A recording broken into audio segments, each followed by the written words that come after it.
Bab 28, yang sudah final. Medan, 1947. Pagi yang panas dan penuh bisik-bisik. Li Yuan berdiri di depan jendela rumahnya. Cahaya pagi menyentuh kaca, tapi tidak menjernihkan pikirannya. Di luar, suara becak dan pedagang sayur bercampur dengan debu. Di dalam, suara yang lebih tajam. Keputusan yang sudah tidak bisa ditarik kembali. Ia sudah menyusun arsip, sudah bicara dengan Togap, sudah melihat ayahnya dipukul. Dan sekarang, ia tahu, melawan Tan bukan pilihan, itu satu-satunya jalan. Di kedai teh, toko kelontong, ruang belakang restoran. Suara-suara mulai muncul, bukan sebagai teriakan, tapi sebagai luka yang berbisik. Tan sudah terlalu jauh, dia bukan pelindung lagi, dia pemeras. Kami bayar iuran, tapi toko tetap dirusak. Kalau bicara, bisa hilang. Li Yuan mendengar semuanya, bukan dari laporan, tapi dari tatapan yang tak berani menatap balik. Dari tangan yang gemetar saat menyodorkan teh. Dari pemilik toko yang bicara sambil menunduk. Seolah kata-kata mereka bisa dipungut oleh mata-mata.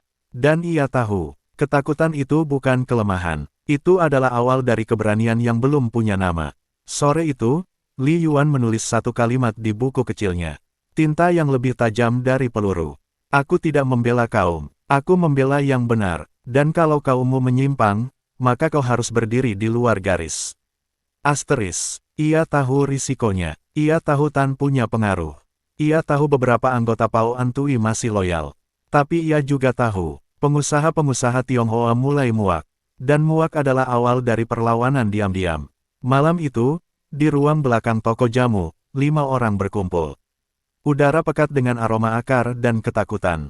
Semua pengusaha, semua pernah ditekan oleh Tan. Semua bicara pelan, karena pelan adalah satu-satunya cara agar suara bisa bertahan. Li Yuan duduk di tengah.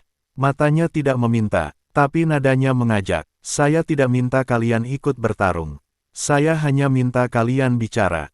Karena kalau kita semua diam, maka kita semua akan hilang. Seseorang mengangguk, seseorang menangis pelan. Seseorang berkata, kalau kau berani bicara, kami berani berdiri di belakangmu. Dan di luar, ada langkah yang menjauh, ada langkah yang mendekat, ada keputusan yang mulai tumbuh di tanah yang retak. Li Yuan menatap pintu, ia tahu, besok, suara akan berubah menjadi sikap.